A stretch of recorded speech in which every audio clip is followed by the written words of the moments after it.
आगे बढ़ते हैं। अभी इसमें क्या है, train your brain. Train your brain में क्या बोल रहा है इसमें, find moment of inertia of the system of 3 particle lying on an equilateral triangle as shown in the about the axis. Okay, इसके एक्सिस के अबाउट में सब एम मास का है। Now first, which is perpendicular to A B and passes through the centre and in centre in the plane A B C plane है। अब उसके अंदर क्या बोल रहा है, perpendicular to A B and passes through centre. A B की perpendicular और पासेज थ्रू सेंटर, और फिर passing through side A C की साइड से पास हो रहा है। फिर passing through centroid and perpendicular to the plane A B C, passing through the centroid. हाँ, और क्या है, perpendicular to A B C के परपेंडिकुलर है। लेट्स सी। अब आई क्या है, आई ए प्लस आई बी प्लस आई सी। तो आई ए क्या हो जाएगा, ml/2 का होल स्क्वायर, और ml/2 का होल स्क्वायर। यहाँ पे क्या हो जाएगा, थर्ड वाला सी वाला, ml/√3/2 का होल स्क्वायर। तो टोटल क्या हो जाएगा, 5/4 ml स्क्वायर, ये आएगा। ओके, परपेंडिकुलर एक्सिस वाला थ्योरम यूज़ किया है। अब आगे h/2 क्या है इसका, tan 60 है। और कितना होता है ये साइड, ये tan 60 कितना होता है, √3/2 ना, नहीं tan 60 कुछ √3 होता है, तो l√3/2 हो जाएगा। और ये साइड कितनी हो जाएगी, l/2 हो जाएगी। इसके बेसिस पे बना दिया। तो आगे second question, I B dash 0 + 0 + mh²। तो I A is equal to I B is equal to I और आई ए, मतलब आई ए और आई बी ये क्या है, 0 है। ओके, तो कितना हो जाएगा, आई सी कितना होता है, ओके 3/4 ml² हो जाएगा। और आगे C इज इक्वल्स टू, सी कितना है, नहीं सी, ये सी ऑप्शन, सी कितना है, C I is equals to 3 into mr²। Okay, I कितना है, 3 into mr² is equals to 3ml/√3 का होल स्क्वायर। ये टोटल हो जाएगा ml², ml² हो जाएगा टोटल। अब आगे क्या है, l/2 है, ये 30 डिग्री है, ये r is equal to l/2 cos 30, r is equal to l/2 cos 30, और ये कितना हो जाएगा, l/√2। अब इक्विलिब्रियम ऑफ रिजिड बॉडी। अब रिजिड बॉडी का कोई इक्विलिब्रियम होता है। A rigid body is said to be mechanical equilibrium if both its linear momentum and angular momentum are changing with time. अगर इसका एंगुलर मोमेंटम और linear momentum change हो रहा है विद टाइम, और equivalently body has neither linear acceleration nor angular acceleration, और इसकी body का ना ही लीनियर एक्सेलरेशन है ना ही एंगुलर एक्सेलरेशन है, तो बोलेंगे ये रिजिड बॉडी इक्विलिब्रियम में है। The vector sum of the force on the rigid body is 0, और इसका वेक्टर सम ऑफ फोर्स, जो फोर्स का है ना वेक्टर सम, वो भी 0 है। जैसे कि F1 + F2 + Fn, ये क्या हो जाएगा, 0। If the total force on the body is 0, then the total linear momentum of the body does not change with time. The vector sum of the torque on the rigid body is 0. तो उसी से vector sum जो होता है torque का on the rigid body, ये भी 0 हो जाएगा। फिर τ1 + τ2 कितना होता है, τn तक, तो ये भी 0 हो जाएगा, टॉर्क भी 0 हो जाएगा। If the total torque on the body is 0, the total angular momentum, total angular momentum भी डज नॉट चेंज हो जाएगा विद टाइम। जब टॉर्क 0 है तो एंगुलर मोमेंटम भी 0 हो जाएगा, मतलब कांस्टेंट हो जाएगा। अब उसके बाद the rotational equation changes, the rotational equation changes is independent of location of the original about which the torque are taken। ये टॉर्क जहाँ पे लिया होता है वो इंडिपेंडेंट होता है। ओके, अब next principle of momentum. What is principle of momentum? Moments an ideal lever is essential light rod pivoted at the point along its length. This is point this point is called the fulcrum. Two forces F1 and F2 parallel to each other and usually perpendicular to the lever act on the lever at the distance d1 and d2 respectively from the fulcrum. N is directed opposite to the forces F1 and F2.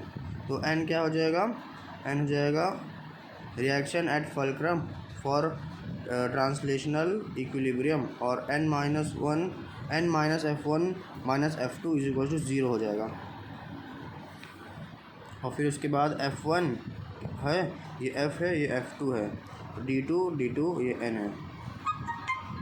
और आगे देखेंगे तो for rotational equilibrium take the moment about the fulcrum के about लेना है. Okay, moment rotational equilibrium के लिए the sum of moment must be zero. जो सम ऑफ मोमेंट है वो ज़ीरो होना चाहिए, जैसे कि d1f1 minus d2f2 is equal to zero.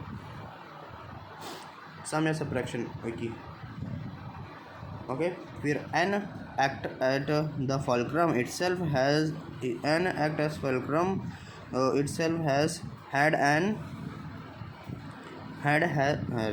itself and has zero moment about the n. n के अबाउट ज़ीरो मोमेंट होता है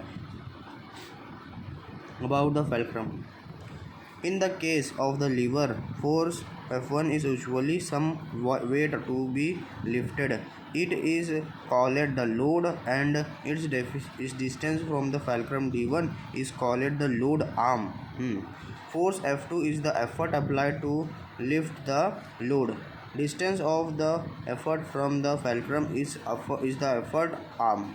Principle of moment of a lever.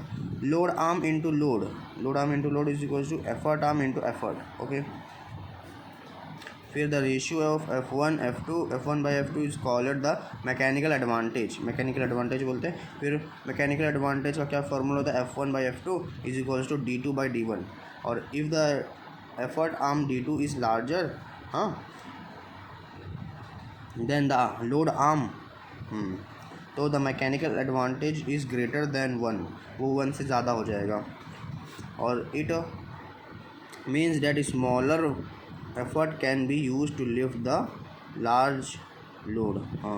Smaller effort से भी हम लोग लार्ज लोड कर सकते हैं, लार्ज लोड उठा सकते हैं.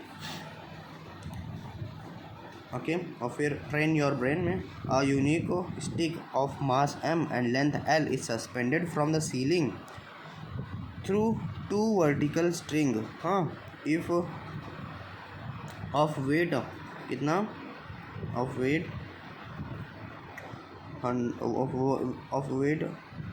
कहाँ गया? Of equal length suspended from ceiling. A string of equal length fixed at the end and a small object of mass m is placed on the stick and at a distance of x from the left end. Find tension on the string, on the 2 string. अब दोनों string पे tension कितना होगा तो देखते हैं answer. ये diagram है, ये सीलिंग है, ये स्ट्रिंग है और ये रॉड है जो है. इधर पे कुछ रखा है, क्या रखा है? स्मॉल ऑब्जेक्ट रखा है ए बी पे. तो अब आगे क्या हो रहा है? By balancing torque end B about end B, इस बी के अलॉन्ग हम लोग टॉर्क बैलेंस करेंगे. तो क्या है? T1L is equals to T1, अच्छा T1 और L कहाँ है? ये L is equals to mg L minus x. mg और ये L है तो माइनस एक्स कर देंगे.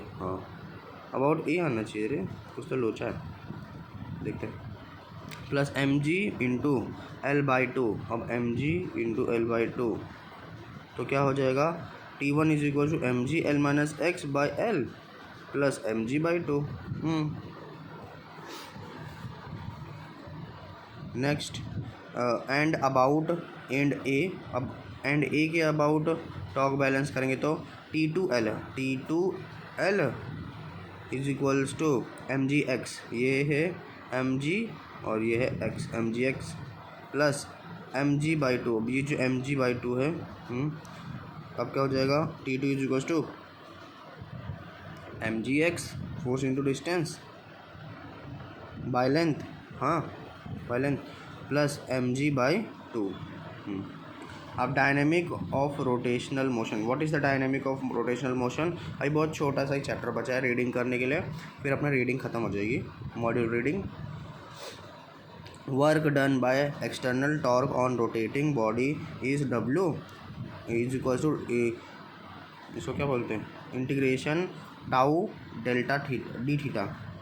Okay, if tau is constant work done is equals to tau theta. और वेरिएबल है तो ये लगेगा, कांस्टेंट है तो ये लगेगा। Work done by external torque on rotating body is equal to the change in rotational kinetic energy. Tau theta is equal to 1/2 I omega square minus 1/2 I omega not square, final minus initial kinetic energy. फिर आगे work done by retarding for torque to stop the rotating body is equal to the initial rotational energy kinetic energy of the body. अच्छा, और stop करना तो initial जितना था उतना लगा दो। ओके, देखते फिर क्या है। हाँ, tau theta is equals to 1/2 I omega square and theta is equal to 2πn। Okay, where n is the number of rotation. हाँ, थीटा कितना है 2πn है, और n कितना है number of rotation body before coming to rest पाने से पहले कितना रोटेशन किया। अब the rate of the work done by torque is called power. अब रेट पे देखेंगे ना, वर्क डन के तो पावर होता है। Instantaneous power is given by P is equal to dW/dt, या फिर d/dt इंटू टाउ थीटा, या फिर टाउ थीटा